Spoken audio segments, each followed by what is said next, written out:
गंवार सास। ममता ने अपने बेटे को पढ़ा लिखा कर बड़ा आदमी बनाया। अब वो शहर में अपने परिवार के साथ रहता है।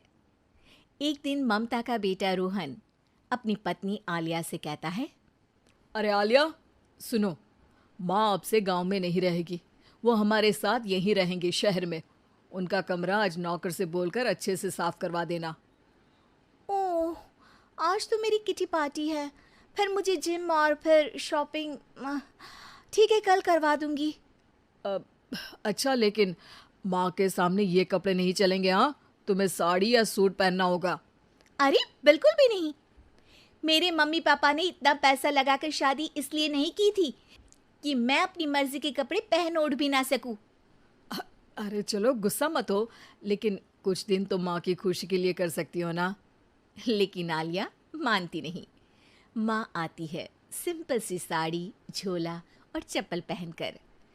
अरे रोहन, मैं इनके साथ कैसे रहूंगी? मेरी फ्रेंड्स क्या कहेंगी?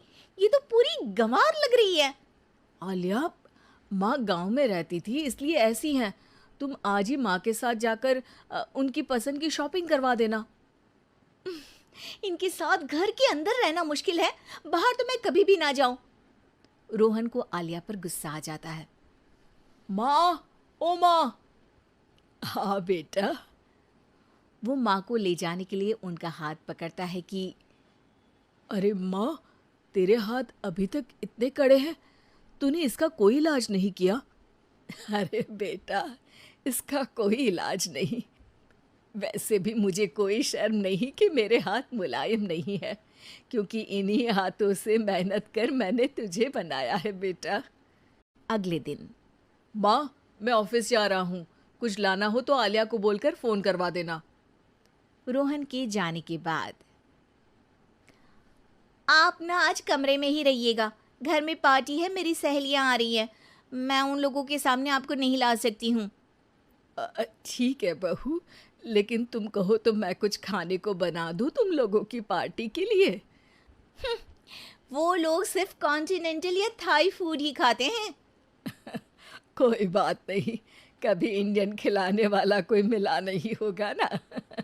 मैं बनाकर कमरे में चली जाऊंगी। जैसे आपकी मर्जी। आलिया के घर उसकी दोस्त आती हैं, पार्टी होती है। अरे वाह आलिया, ये क्या है खाने में? बड़ा ही स्वादिष्ट है यार, इसकी रेसिपी मुझे चाहिए। हाँ, और ये दाल, ओ माय गॉड, मैंने तो किसी 5 स्टार में भी ऐसी दाल नहीं खाई है। यार तू कुक को यहाँ बुलाना। अब आलिया घबरा जाती है।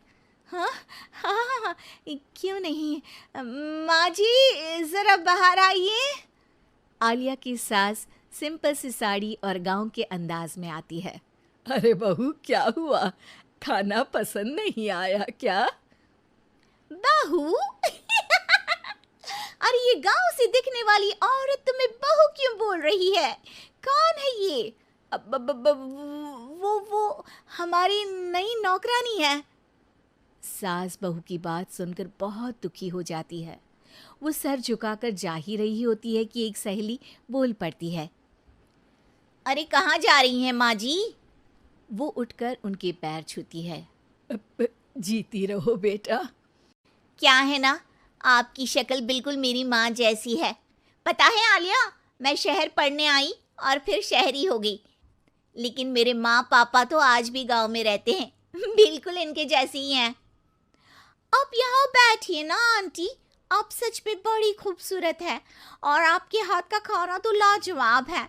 काश ये मेरी सास होती। सभी सहेलियां सास को घेर कर बैठ जाती हैं और उनसे खाने की रेसिपी पूछ रही होती है कि तभी घर की बेल बजती है और रोहन आता है। अरे क्या बात है, आज आप लोग हमारे घर में? और ये लोग तो मुझे आलिया से ज्यादा माँ की सहेलियाँ लग रही हैं। क्या ये आपकी माँ है? लेकिन आलिया ने तो कहा कि ये उनकी नौकरानी है और इन्होंने भी नहीं बताया। वो नहीं बताएंगी, क्योंकि उनके लिए बच्चों की इज्जत और उनकी खुशी सबसे पहले है।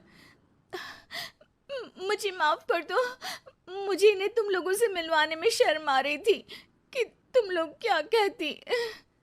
अरे अब तो हमें शर्म आ रही है कि तुम हम लोगों की सहेली हो। हाँ, जो माँ जैसी सास को नौकरानी बोले वो हमारी सहेली नहीं हो सकती। ये बोलकर सभी वहां से जाने लगती है कि सास बोलती है, आलिया की तरफ से मैं तुम लोगों से माफ़ी मांगती हूँ। उसने जो कहा उसके लिए मैं उसे माफ़ करती हूँ। अब तुम लोग भी उसे माफ़ कर दो, क्योंकि अगर तुम लोगों ने उससे दोस्ती तोड़ी तो फिर मेरे हाथ का खाना कैसे खाओगी? नहीं नहीं आंटी, जरूर आएंगे, लेकिन अब आलिया की नहीं बल्कि आपकी सहेली बनकर।